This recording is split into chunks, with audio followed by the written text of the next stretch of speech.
যে সাক্ষী বহু যুগ মুকলি মুকলি উশাহ মুকলি ইলুতি শিলুতি পৃথিৱীৰ নাচন আবেগৰ দোলনি এ ধানি এ বাণী খাই খাবাথুৰি বৰণি সপোন বান্ধোন মৰমৰ বান্ধোন জীৱনৰ বান্ধোন আবেগৰ বান্ধোন হেঁপাহৰ বান্ধোন আদৰৰ বান্ধোন আপোনৰ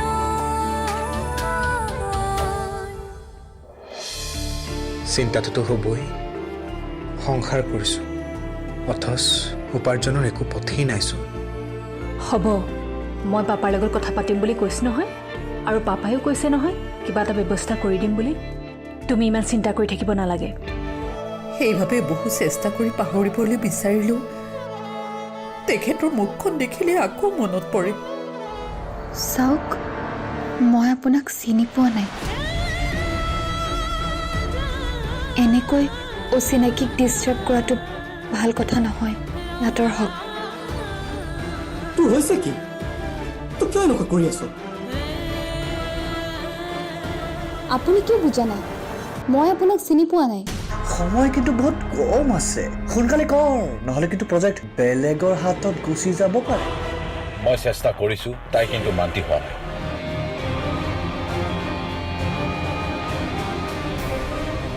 দাদা, হেল্ল' হেল্ল' দাদা, হেল্ল' দাদা, শুনিছেনে?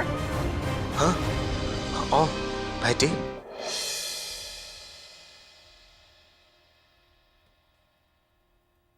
কি হ'ল? একো নোকোৱা হৈ গ'লি যে? নাই নাই একো নাই অ' ভাইটি। নাজানো মোৰ এইটো কথাৰ সোধাৰ অধিকাৰ আছেনে নাই। মই চাগে অধিকাৰবোৰ কেতিয়াবাই হেৰুৱাই পেলাইছোঁ। তথাপিও কচোন, খুৰা খুৰী ভালে আছেনে? খুৰা খুৰীয়ে বাৰু মোৰ কথা সুধি দুখ কৰি থাকে নেকি? আৰু ভণ্টি, তাইৰ চাগে এই অসমৰ্থ ককায়েকটোৰ প্ৰতি অভিমানবোৰ বাঢ়ি গৈ আছে। জানো মই খুৰা খুৰীৰ লগত কথা পাতিবলৈ মোৰ অলপো সাহস নাই, জাননে? তই ক'ত আছ? ভণ্টিক এবাৰ ফোনটো দিব পাৰিবি নেকি?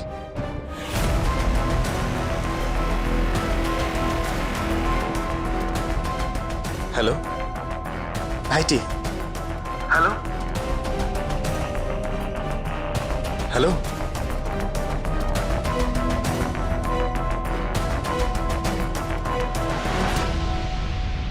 দাদা,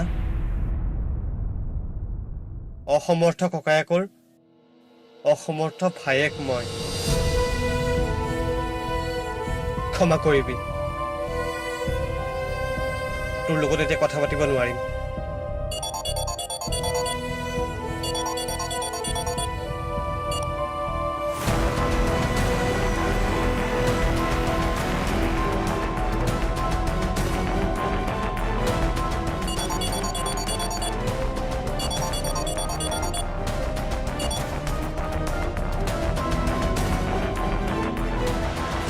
আৰে ফোনটো আউট অফ ৰেঞ্জ হৈ গ'ল যে।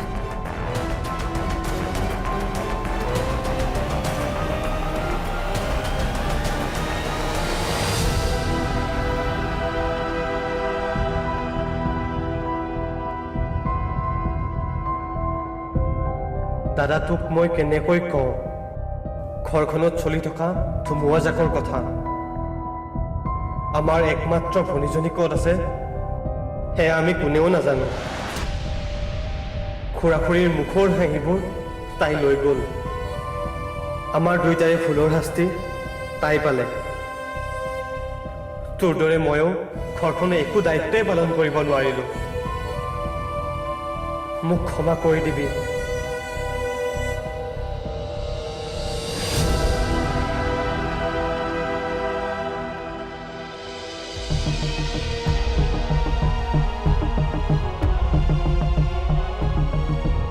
কি ক'ম ভাইটি,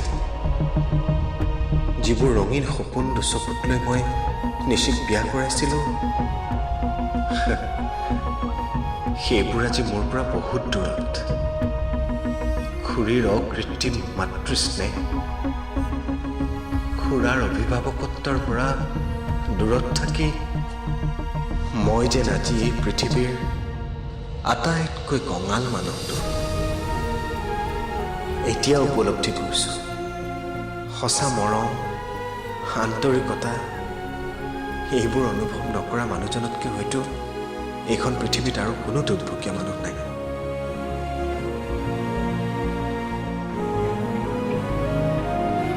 ঘৰখনৰ পৰা ওলাই অহা দিনটো ধৰি আজিলৈকে এসাঁজ ভাত মই শান্তিৰে খাব পৰা নাই, ভালদৰে শুব পৰা নাই, ভালদৰে উশাহ ল'ব পৰা নাই।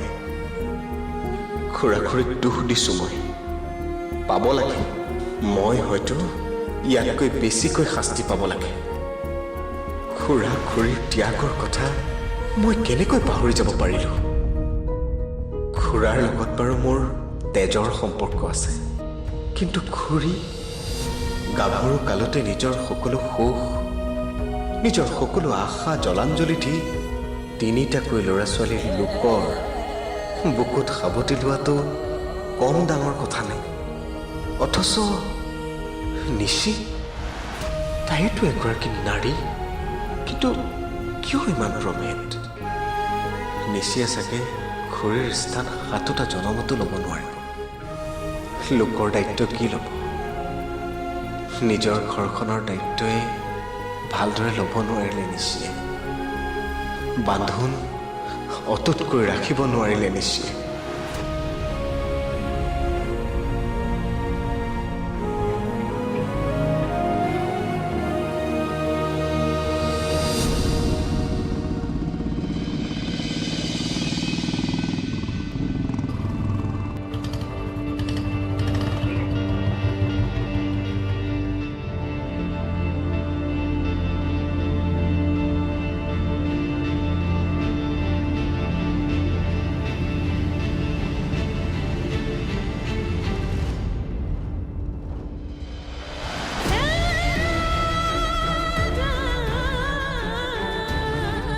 চাওক, মই আপোনাক চিনি পোৱা নাই। এনেকৈ অচিনাকিক ডিষ্টাৰ্ব কৰাটো ভাল কথা নহয়। আঁতৰ হওক। তোৰ হৈছে কি? তই কিয় এনেকুৱা কৰি আছ? আপুনি কিয় বুজা নাই? মই আপোনাক চিনি পোৱা নাই।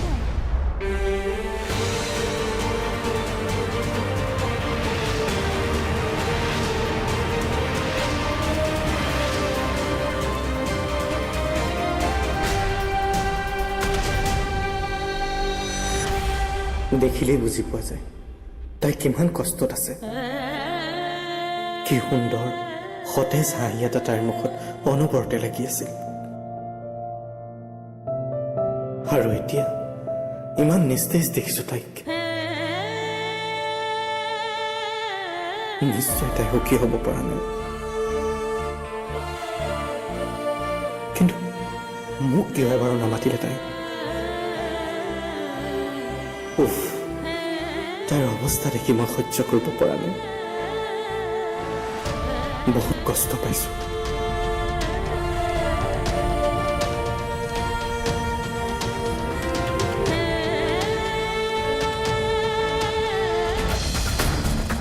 প্ৰিয়া, ইমান দেৰিলৈ ক'ত আছিল? ফোনটো কিয় ৰিচিভ নকৰা? কিয়? তোমাৰ চিন্তা হৈছে? আৰে অবভিয়াছলি হ'ব। আৰে এটলিষ্ট মোৰ ফোনটো ৰিচিভ কৰিব পাৰা। ছোৱালীজনীয়ে বৰ ডাঙৰ ভুল কৰিলে। বৰুৱাৰ সন্মুখত আমাৰ লাজবান নাইকিয়া কৰিলে। এতিয়া বাৰু বৰুৱাক কেনেকৈ মুখখন দেখুৱাওঁ? তাই বয়স হৈছে যদিও বুজা হোৱা নাই। খুৰা খুৰীয়ে বৰ কষ্টৰে ঘৰখন পাতিছিল। তুমি আকৌ খুৰা খুৰীৰ কথা উলিয়ালা যে? কি কৰিম, ঘৰ শব্দটো শুনিলেই খুৰা খুৰীলে মনত পৰে। বান্ধোন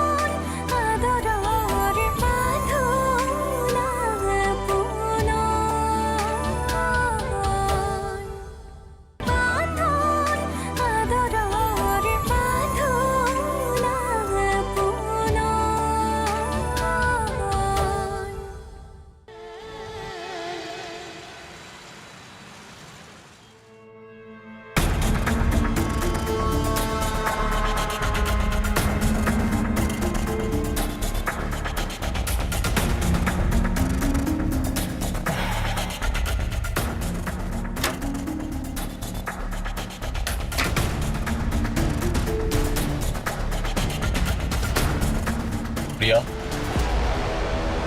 ইমান দেৰিলৈ ক'ত আছিল ফোনটো কিয় ৰিচিভ নকৰা কিয় তোমাৰ চিন্তা হৈছে আৰে অবভিয়াছলি হ'ব আৰে এটলিষ্ট মোৰ ফোনটো ৰিচিভ কৰিব পাৰা মোৰ ফোনটো কিয় ৰিচিভ নকৰিলা এতিয়া কেনেকুৱা লাগিছে মই ফোন কৰি থাকিলে যে ফোনটো ৰিচিভ নকৰা অনুভৱ কৰিব পাৰিছানে ফোনটো ৰিচিভ নকৰিলে যে মানুহৰ টেনশ্যন হ'ব পাৰে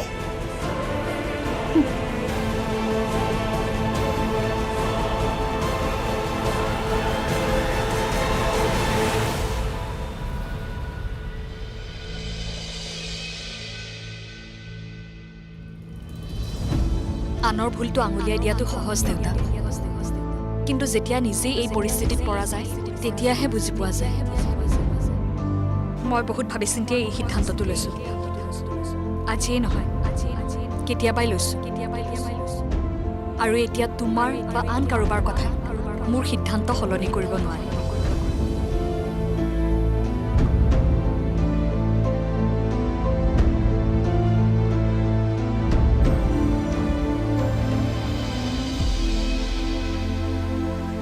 ছোৱালীজনীয়ে বৰ ডাঙৰ ভুল কৰিলে বৰুৱাৰ সন্মুখত আমাৰ লাজবান নাইকিয়া কৰিলে এতিয়া বাৰু বৰুৱাক কেনেকৈ মুখখন দেখুৱাওঁ তাই বয়স হৈছে যদিও বুজা হোৱা নাই আপুনিতো জানেই দেখোন তাই কিমান জেদি কিবা এটা কৰিম বুলি ক'লে তাই কৰিহে এৰিব আমি তাইক বুজাব লাগিব কিন্তু বুজালে জানো তাই বুজিব তাই দেখোন আমাৰ কথা শুনিবই নিবিচাৰে বুজিব অলপ সময় লাগিব যাওক আপুনি এতিয়া অকণমান ৰেষ্ট লওকগে আহক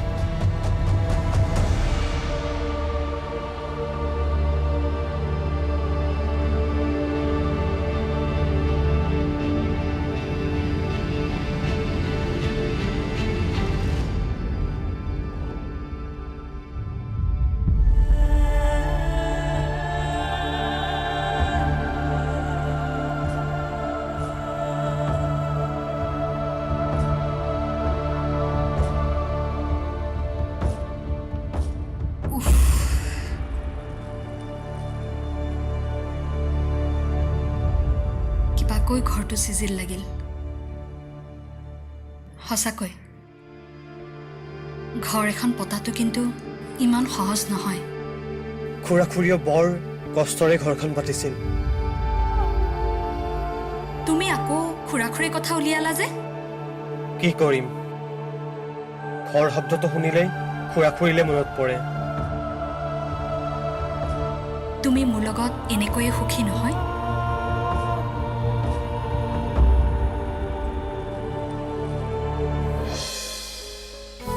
দিন যোৱাৰ লগে লগে মনটো বেছি অশান্ত হৈ পৰিছে আৰু এই প্ৰীতমো বহুত দিন ঘৰলৈ অহা নাই সি এতিয়া নিজৰ ঘৰ সংসাৰত ব্যস্ত আৰু আপোনাক মই এটা কথা কওঁ কথাবোৰ যিমানেই ভাবিব সিমানেই মনত বেছি কষ্ট পাব সেয়ে বেছিকৈ একো কথা নাভাবিব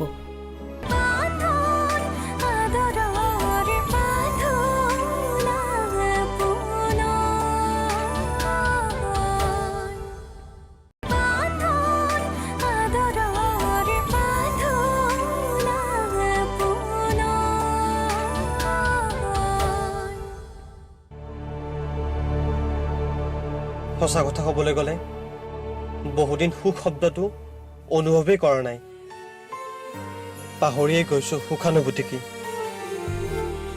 কেৱল জীয়াই থাকিব লাগে কাৰণে জীয়াই আছোঁ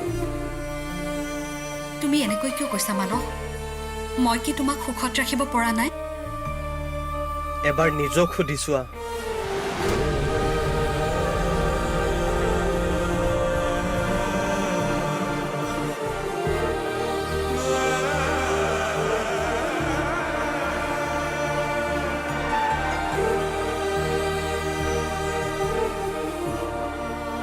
মই তোমাক কেতিয়াও দুখ নিদিওঁ কাৰণ মই তোমাক কিমান দূৰ সুখী কৰিব পাৰিছোঁ সেইটো মই নাজানো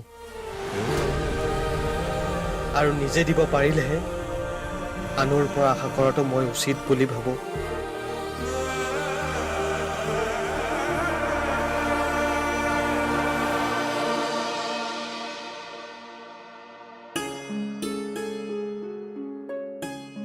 আজিকালি ৰাতি বহুত দেৰিলৈকে টোপনি নাযায়হে।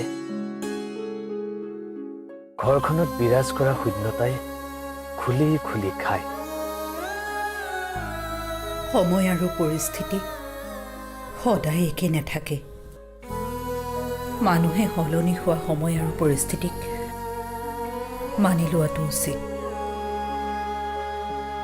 কেতিয়াবা বাস্তৱ ইমান কঠোৰ হয় যে মনটোৱে স্বীকাৰ কৰিবই নিবিচাৰে। আশা আৰু সপোন লৈয়েতো মানুহ জীয়াই থাকে। দিন যোৱাৰ লগে লগে মনটো বেছি অশান্ত হৈ পৰিছে আৰু এই প্ৰীতমো বহুত দিন ঘৰলৈ অহা নাই। সি এতিয়া নিজৰ ঘৰ সংসাৰত ব্যস্ত। আৰু আপোনাক মই এটা কথা কওঁ, কথাবোৰ যিমানেই ভাবিব সিমানেই মনত বেছি কষ্ট পাব। সেয়ে বেছিকৈ একো কথা নাভাবিব, মনটো ভালে থাকিব। সম্পৰ্কৰ বান্ধোন বৰ বেলেগহে, সহজে নিচিঙে, মনৰ পৰা মচি পেলাবও নোৱাৰি। নাভাবো বুলি ভাবিলেও নভবাকৈ থাকিবই নোৱাৰি। ব্যস্ত থকা সময়বোৰত পাহৰি থকা যায়। অলপমান আহৰি পালেই সেই কথাবোৰে মন মগজুত জুমুৰি দি ধৰে।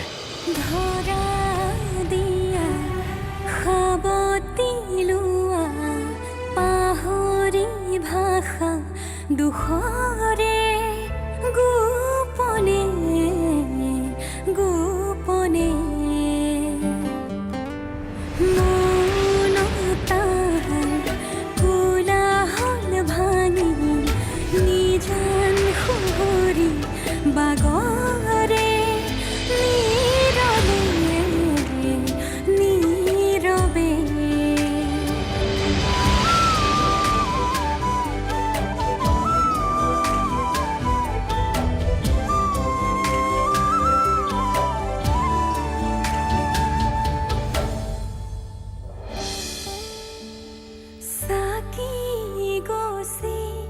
জৰে ধিমি ধিমি বিচাৰি মৰম দুহাত